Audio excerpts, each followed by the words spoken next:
Hello everyone and welcome to this World Book Day Draw Along. My name is Mr Wilson and I'm a Year 4 teacher, and today I would like to share with you my way of drawing The Cat in the Hat by Dr Seuss. Now, to speed things up a little bit, I've already sketched out some of the basic shapes of the cat that I can see, including some ovals, a heart, some sausages and some circles and a couple of triangles. And now I'm going to start tracing over that pencil sketch with a pen.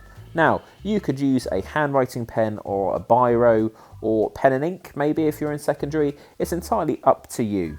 The main thing is that you sketch out your basic lines with a pencil and then you can come in with the rubber later to rub them out.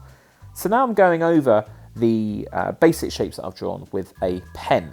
Now, I'm starting from the top and I'm working my way down, and I've started to block in the basic outline for the hat as well as the stripes.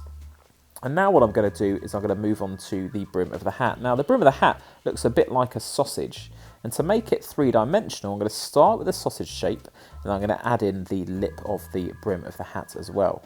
Now there's a bit of a gap in the hat and that's been put there so I can add in the cat's ear as well.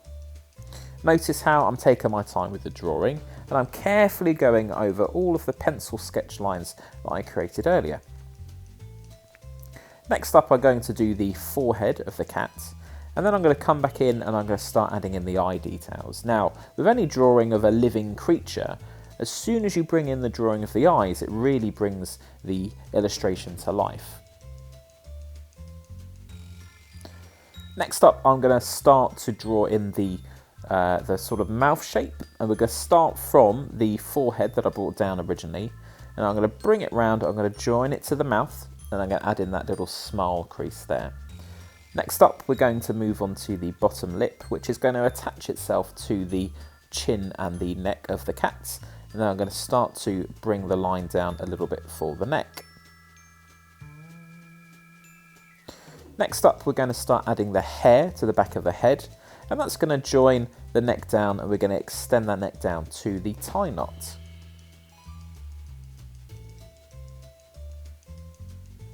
Next, I'm going to add in the nose. I'm going to leave a little bit of white showing to create a bit of a sheen on there, just like I've done with the eyes. Then I'm going to add in the raised eyebrows, his kind of surprised and happy look that he has.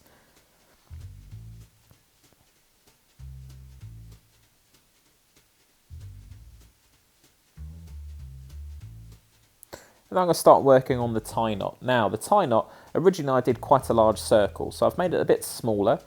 And I'm going to carefully draw in the bow. So we've got two kind of wiggly lines left and right, and then one at the bottom as well. Now I'm bringing my attention to the shoulders, so I'm adding some more kind of fluffy, furry texture there. And that's the basic outline complete. So what I'm going to do now is I'm going to bring in my rubber and I'm going to remove all of the original pencil lines just to give a bit of clarity to the drawing and so I can see where I need to add some more details in. And what I'm going to do is I'm going to bring the rubber in, rub out those sketchy pencil lines, and I'm going to speed up the video just so you can see the drawing process as it happens. So I'm going to start by blocking in some of the shadow shaded areas, and then I'm going to bring my attention to some of the kind of lightning bolt shape zigzaggy lines on the hat to add a little bit more texture detail. And then what I'm going to do is I'm going to bring my pen down and I'm going to start working on the fur, because that takes up quite a large area of the cat. And most of it is black there, so I'm just going to use the ink of the pen to start bringing those in. And don't forget to add a little bit of shadow to the inside of the ear as well. So I'm going to bring it down, keep working in the fur. Just sketchy, quick, sketchy, sort of scratchy lines will work perfectly. Once we've finished adding in all of those details, we now need to focus our attention on adding a splash of colour to our illustration. Now, the Dr Seuss books were originally published and printed in the late 50s, early 60s, but it was quite expensive to make mass copies of children's picture books. So a lot of the books around that time were printed with basic colour. Now, the Dr Seuss cat, for example, relies on the white of a page, the black pen of the illustration, and then a few splashes of red for the hat and the bow tie. So we're going to choose a nice red colour and we're going to colour that in. You can use a felt tip pen, you can use a colouring pencil or a crayon, anything that you have to hand really. As long as it adds a little bit of colour That's the most important thing. So I'm going to speed up the video now, just so you can see the colouring develop.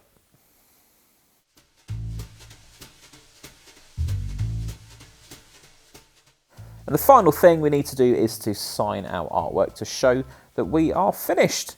And there we have it, a complete Cat in the Hat drawing. I hope you've enjoyed this draw along, and I hope you're enjoying World Book Day. Make sure you keep on reading, keep on drawing, and keep on having fun with being creative. Have a brilliant rest of the day, and I look forward to working with some of you again very soon.